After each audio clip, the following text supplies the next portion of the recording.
Ethan, don't tell Caleb. Mason stood outside my apartment just before midnight, rain dripping from his hair and running down the collar of his jacket. For a second, I honestly thought I'd misheard him. Mason Reed didn't show up unannounced. He didn't look nervous. And he definitely didn't ask me for favors in a voice that sounded one breath away from breaking. What happened? I stepped aside, and he walked in without answering. His eyes moved down the empty hallway before I shut the door. That was when my stomach tightened. Mason was my best friend's older brother. 29, steady job, steady voice, steady everything. The kind of guy parents trusted with spare keys and emergency contacts. I'd known him for 6 years, and I had never seen his hands shake. They were shaking now. Is Caleb okay? He's fine.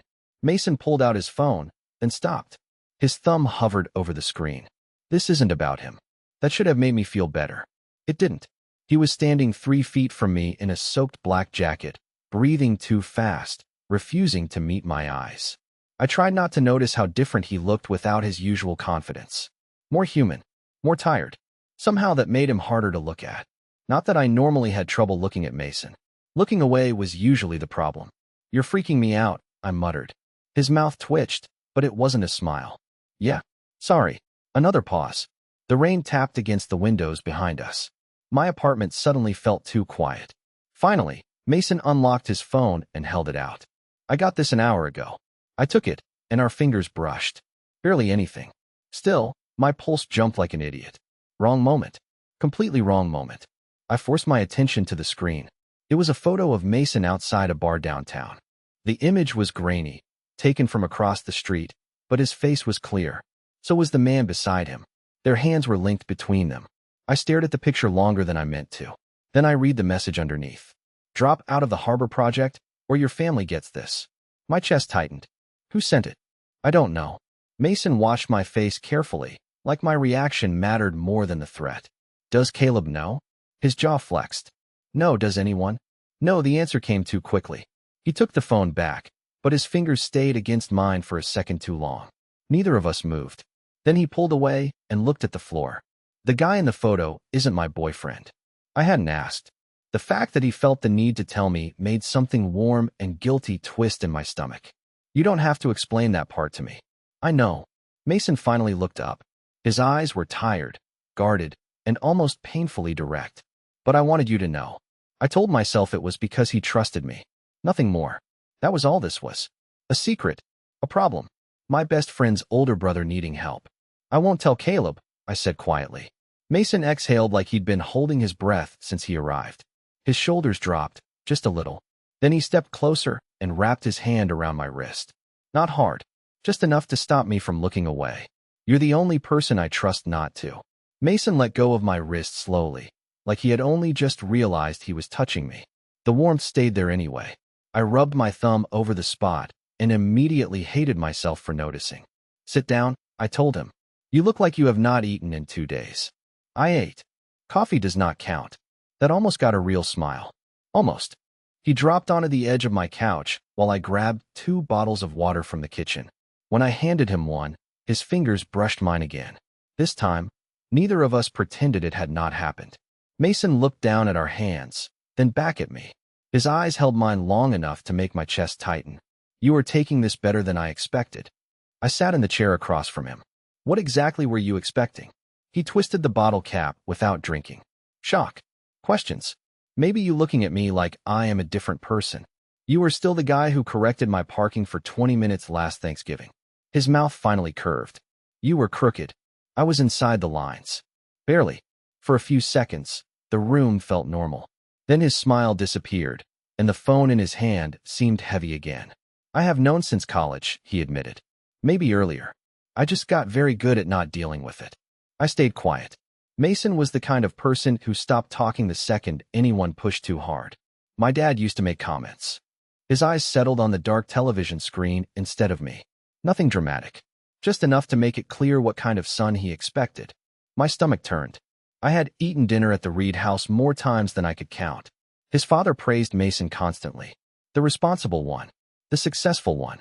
The son who never caused trouble. Caleb is not your dad, I reminded him. Mason gave a tired laugh. No, he is worse. I frowned. How? Because I actually care what he thinks. That landed harder than I expected. He leaned forward, elbows on his knees. A few months ago, he told me I was the only person in the family who had never disappointed him. That is a lot to put on someone. He meant it as a compliment. That does not make it fair. Mason looked at me then. Really looked. Something in his expression softened, and I had the strange feeling I had said the one thing he needed someone to say. How do you do that? Do what? Make things sound simple. I gave a small shrug. They are simple when they are happening to someone else. His gaze dropped to my mouth for half a second. Or maybe I imagined it. I was probably imagining a lot tonight. The man in the picture. I started carefully. You do not have to tell me anything, but if he is involved, he is not. Mason answered immediately. It was one date. We walked out together. Someone took the picture. Relief moved through me so fast it made me feel guilty. I looked away before he could read it on my face. Okay. Why? His voice had gone quieter. Why what? Why did you look relieved? My pulse stumbled. Mason leaned back, watching me with an expression I could not read. I did not. You did. A faint smile touched his mouth, but there was something too serious underneath it. Ethan, were you worried he was my boyfriend? I forced a laugh that sounded terrible even to me. I was worried he was part of the threat. Right. Mason held my gaze for another long second. Then he stood, moving close enough to take the empty bottle from my hand. His knuckles grazed mine as he did. Thank you, he murmured, for not making me regret coming here. I swallowed. You will not. At the door, he paused with one hand on the knob. I knew you would not look at me differently. His eyes moved over my face, slow and careful. I just did not expect you to look at me like that. Before I could ask what he meant, he stepped into the hallway and left me standing there with my heart pounding for reasons that had nothing to do with the photograph. For the next 3 days, Mason barely texted me. Then, at 11:47 on Thursday night, my phone lit up with one message. Are you awake? I stared at it for a full minute before answering. Yeah. 5 seconds later, another message appeared. Can I come over? I should have asked why. Instead, I cleaned an already clean kitchen and told myself my heart was pounding because of the blackmail situation. Mason arrived 20 minutes later carrying 2 coffees and a paper bag from the diner near my building. You skipped dinner again, he told me as soon as I opened the door. I blinked. How would you know that? You always order takeout by 8. Your kitchen light was off when I drove past. He walked inside like that explanation was normal. It was not normal. Neither was the fact that he remembered my routine. Were you checking on my kitchen light? I tried to make it sound like a joke. Mason set the bag on the counter and looked at me. Maybe. The word hung there. I waited for him to laugh. He did not. My stomach tightened. He opened the bag instead and pushed a turkey sandwich toward me. Eat. You are very controlling for someone asking for help. You get annoying when you are hungry. You barely know me. Mason leaned against the counter, his eyes staying on mine. I know more than you think. That should have sounded casual. It did not. I looked down at the sandwich because it was easier than looking at him. We spent the next hour going through the photograph again, checking timestamps, zooming in on reflections, listing everyone connected to the harbor project. Mason sat beside me at the small kitchen table. Too close, honestly. His shoulder pressed against mine every time he leaned toward the laptop. The first few times, I moved. By the 5th, I stopped pretending it bothered me. The picture was taken at 9:12, I pointed out. Who knew you would be there? No one. Mason frowned at the screen. The date was last minute. I hated the way that word still affected me. Date. Mason noticed. Of course he did. You do that every time. Do what? Go quiet when I mention him. Heat climbed into my face. I am concentrating. You are jealous. I laughed too quickly. That is ridiculous. Mason turned toward me. Our knees bumped under the table. Neither of us moved away. Is it? His voice was softer now. I could feel the warmth of him beside me. The room suddenly smaller than it had been a second earlier. You are my best friend's brother, I managed. That was not an answer. My chest tightened.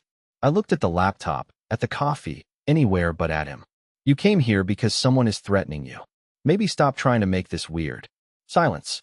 Long enough that I finally looked up. Mason was watching me with an expression that made my pulse jump. Not amused. Not offended. Something worse. Something careful. I am not trying to make it weird, he murmured. I am trying to figure out if it already is. Before I could respond, my phone started ringing on the table. Caleb. Mason's eyes dropped to the screen. Answer it. With you sitting here? He cannot know I am here. I accepted the video call just as Mason moved out of frame. The only place to hide was beside me, pressed against the wall under the narrow edge of the counter. Caleb appeared on screen, complaining about work. I nodded at the right moments while Mason crouched inches away, one hand braced beside my hip. His knee pressed against mine.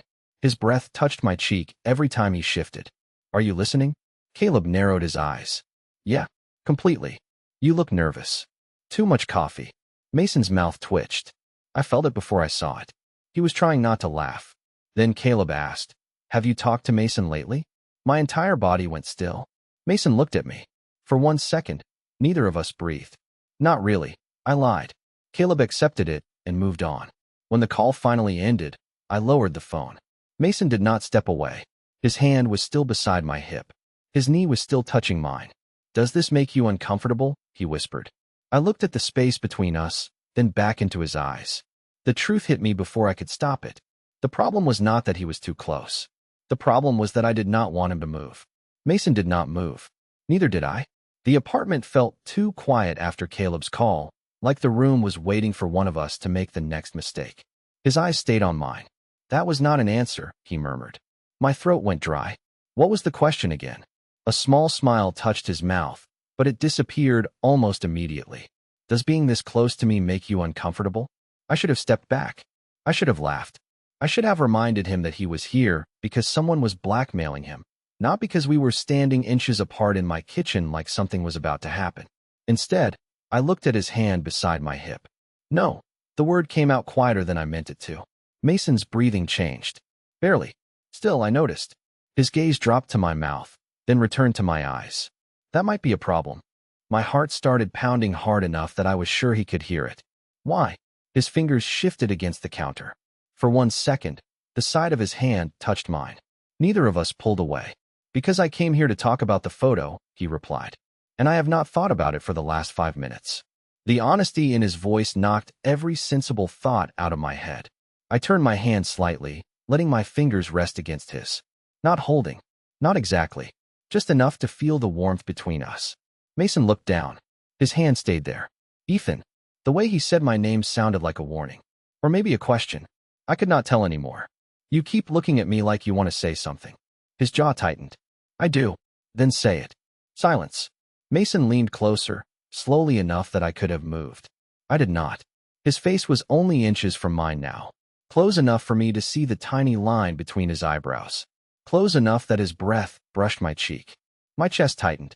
Every part of me understood what was happening before my brain caught up. He lifted one hand toward my face, then stopped halfway. This is a bad idea. Probably. Caleb would lose his mind. Definitely. That almost made him smile. His hand rose again, fingertips barely grazing my jaw. The touch was so light it should not have affected me. It did. I forgot how to breathe. Mason's eyes searched mine. Like he was waiting for permission he was too afraid to ask for. I leaned forward without thinking. Just an inch. Maybe less. His thumb moved once against my skin. Then someone knocked on the door. We jumped apart so fast Mason nearly hit the counter. My pulse slammed against my ribs. The knock came again. Louder. Ethan. Caleb's voice carried through the door. Mason and I stared at each other. His face had gone pale. You have got to be kidding me, I whispered. Caleb knocked a third time. I know you are home. Your light is on. Mason grabbed his jacket from the chair while I tried to remember how normal people breathed. Bedroom, I mouthed. He moved toward the hallway, then stopped and looked back at me. The expression on his face was impossible to read. Regret. Fear. Something else. We were not going to do anything, I whispered. Mason held my gaze for one long second. That is not what scares me. Then he disappeared into my bedroom, leaving me to open the door for my best friend while my skin still remembered exactly where his hand had been. Caleb walked in carrying a six-pack and the kind of expression that made lying feel impossible. Why did you take so long? His eyes moved past me, scanning the apartment. I was in the bathroom. Your bathroom is over there. He pointed toward the hallway. The same hallway where Mason was hiding in my bedroom. My stomach dropped. Thanks. I forgot where I live. Caleb narrowed his eyes, but handed me the beer. You are acting weird. You showed up at midnight without calling. I was nearby. He dropped onto the couch, right beside Mason's jacket. I saw it at the same moment he did. Black. Expensive. Definitely not mine. Caleb picked it up by the collar. Since when do you wear anything this nice? My mouth went dry. It belongs to someone from work. Someone from work is in your bedroom? No, the answer came too fast. Caleb stared at me. I forced myself to shrug. He left it here. A grin slowly appeared. Ethan Brooks, are you secretly seeing someone? From the hallway, a floorboard creaked. Caleb's smile disappeared. I coughed loudly and grabbed the jacket from him. The building is old. That sounded like a person. You sound like a person. Unfortunately. He stood. Panic hit so hard my hands went cold. Before Caleb could take another step, his phone rang. He glanced at the screen and groaned. My boss. Hold on. He walked into the kitchen, already arguing about a schedule change. I moved toward the hallway and opened my bedroom door barely an inch. Mason stood on the other side. Too close, his face tense. Fire escape, I whispered. He looked toward my window, then back at me. You have a fire escape? It is Chicago. Of course I have a fire escape. Even then, his mouth almost twitched.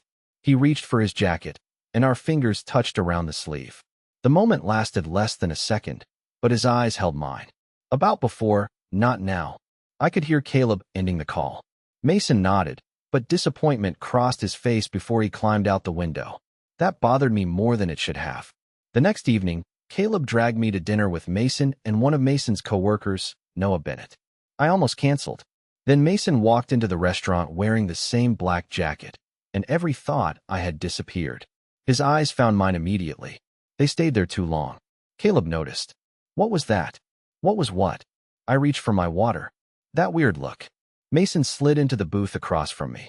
Ethan owes me money. For what? Caleb looked between us. Parking advice. Mason replied without missing a beat. I nearly laughed. Then Noah arrived and dropped a hand onto Mason's shoulder like he had done it 100 times. You left fast last night. Something sharp twisted in my chest. Mason's gaze flicked to me. Work problem. Noah smiled. You could have told me. I would have helped. Throughout dinner, Noah leaned close when he spoke to Mason. He knew the harbor project. He knew where Mason had been the night the picture was taken. And judging by the stories he told, they spent a lot of time alone. I told myself I was only suspicious because of the threat. That was all. Still, I barely spoke.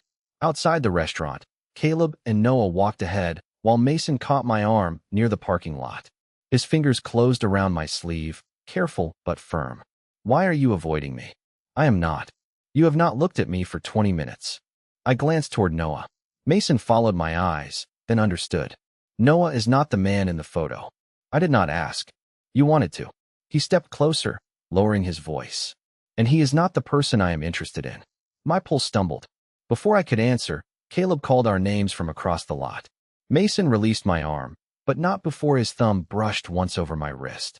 Try not to look so relieved this time, he murmured, then walked away like he had not just made it impossible for me to keep lying to myself. I lasted 2 days before I started avoiding Mason. Not because I wanted to, because every time my phone lit up with his name, I heard his voice in the parking lot. He is not the person I am interested in. There was no safe way to answer that. So I did what I was best at. I told myself he meant someone else. I told myself the almost kiss in my kitchen had been panic, bad timing, too much adrenaline. I told myself Mason was confused because his life was falling apart. Then I stopped replying. By Friday night, he had sent 4 messages. The first was about the photo. The second asked if I had eaten. The third just said, Ethan. The fourth came 20 minutes later. Open the door. My stomach dropped. I looked through the peephole. Mason stood in the hallway with his hands in his jacket pockets, jaw tight, eyes fixed on the door like he knew I was standing behind it. I opened it halfway. You cannot keep showing up like this. Apparently I can. He stepped inside before I could argue. Why are you ignoring me? I have been busy. You work from home on Fridays. Of course he remembered that. Mason turned toward me, his frustration slipping through the calm voice he used with everyone else. Did I scare you? No. Did I make you uncomfortable? No, then what? I looked away. That was a mistake. Mason moved closer, not touching me, but near enough that I could feel the tension coming off him. Ethan, Caleb is starting to notice. This is not about Caleb. Everything is about Caleb. You are his brother. He is my best friend. We are lying to him every time you come here. Mason's face changed. The anger faded, replaced by something quieter. So that is why you stopped answering? It is one reason. What is the other one? I laughed once, without humor. You really want me to say it? He held my gaze. Yes. My chest tightened. You almost kissed me. The room went still. Mason glanced down, then back at me. I know. And then you acted like it never happened. Caleb was outside the door. That is not what I mean. My voice came out sharper than I intended. You keep saying things, looking at me like that, touching me, then leaving me to figure out whether any of it was real. Mason stared at me for a long second. His breathing slowed. It was real. I forgot what I was about to say. He took one step closer. The kitchen. The parking lot. Every time I found an excuse to come over. His hand lifted, then stopped before reaching mine. I was not joking. My heart started pounding. Then why keep pulling away? His mouth tightened. Because I do not know how to do this without ruining something. That makes two of us. And because you are not some random guy I can make a mistake with. The words hit harder than they should have. Mason seemed to realize it immediately. That came out wrong. It sounded pretty clear. I stepped back, but he caught my wrist. Not hard, just enough to stop me. His thumb settled over my pulse, and I knew he could feel how fast it was. You are not the mistake, he murmured. You are the reason I cannot go back to normal. I looked at him. Really looked. The fear was still there, but so was something else. Something steady. Something that had been there longer than I wanted to believe. I do not know what happens next, Mason admitted. I just know I did not want you to stop answering me. His grip loosened, but he did not let go. Neither did I. Then his phone buzzed in his pocket. He checked the screen, and all the color left his face. Another message. This one had a photo of the Reed family home. Under it, 6 words. Midnight tomorrow. Tell them, or I will.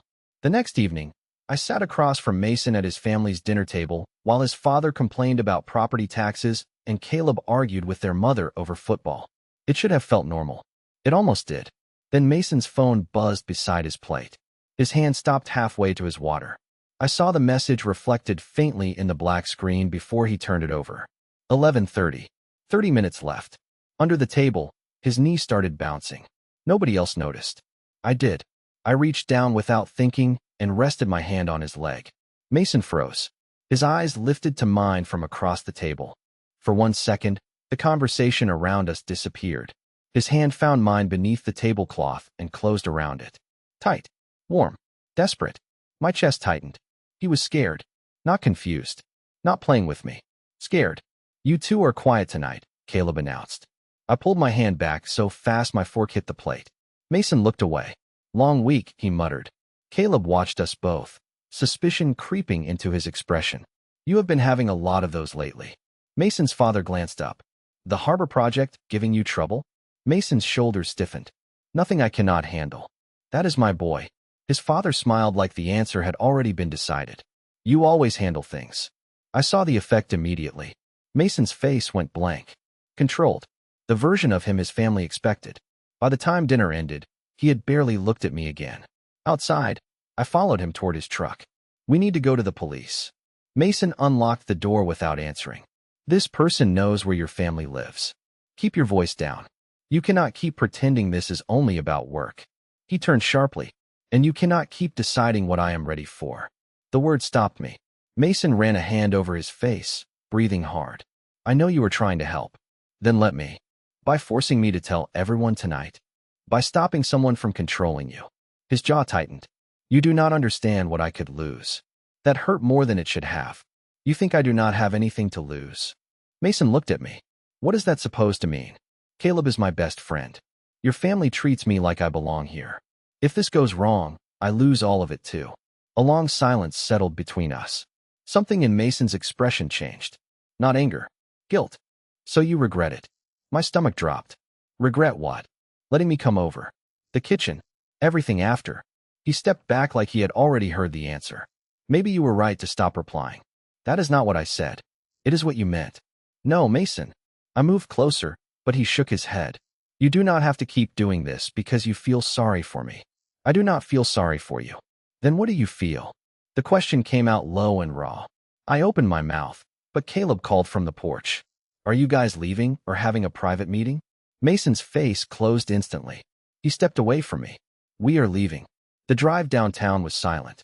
At 11:52, We parked outside the old office building where Mason believed the messages were coming from. He gripped the steering wheel and stared through the windshield. Stay in the truck. No, Ethan. You asked me to keep your secret. You did not ask me to let you handle this alone. He looked at me then, eyes tired and full of something I could not name. That is exactly the problem. What is? His voice dropped.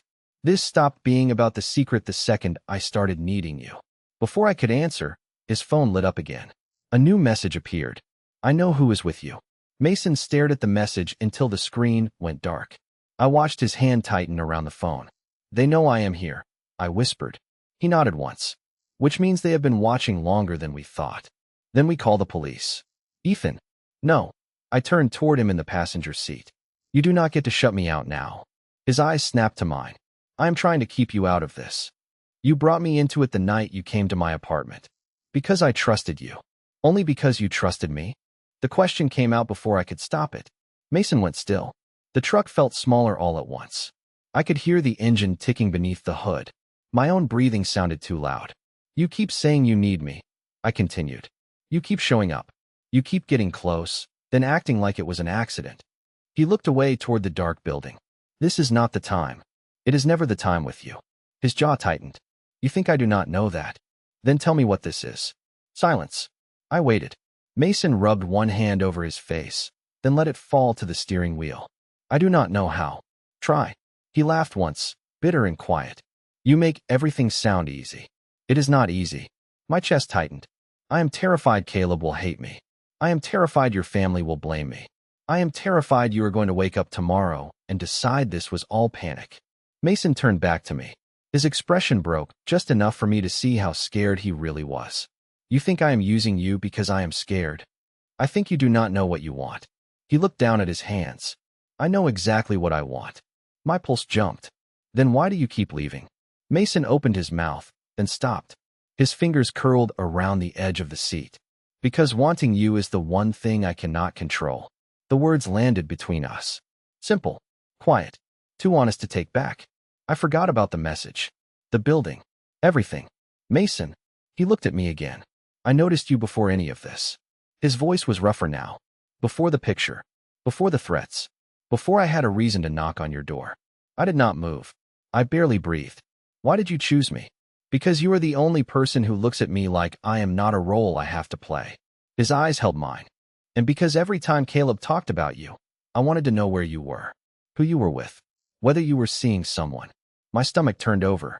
That sounds a little jealous. It was. A faint, nervous smile appeared and vanished. I hated it. Me seeing someone. Me caring. He reached across the console, then stopped before touching me. His hand hovered there, uncertain. I looked at it. Then at him. Do not stop this time. Mason's breath caught. His fingers closed around mine. Slowly. Carefully. I am still scared, he admitted. So am I. I cannot promise this will be simple. I am not asking for simple. His thumb moved over my knuckles. Once. I am asking you to stop pretending you do not want this. Mason leaned closer, giving me every chance to pull away. I did not. His forehead rested against mine, and for a few seconds, neither of us spoke. I want this, he whispered. I want you. I closed the distance before fear could interrupt us again. The kiss was brief. Soft. More relief than anything else. When we pulled apart, Mason kept holding my hand. Then his phone buzzed between us. Caleb's name filled the screen. One message. I know you two are hiding something. Caleb's message sat on the screen between us. Mason looked at it, then at me.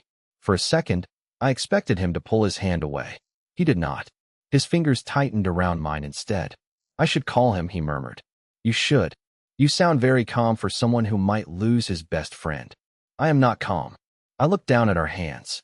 I am just tired of pretending this did not happen. Mason's thumb moved slowly over my knuckles. The fear was still in his face, but it was not controlling him anymore.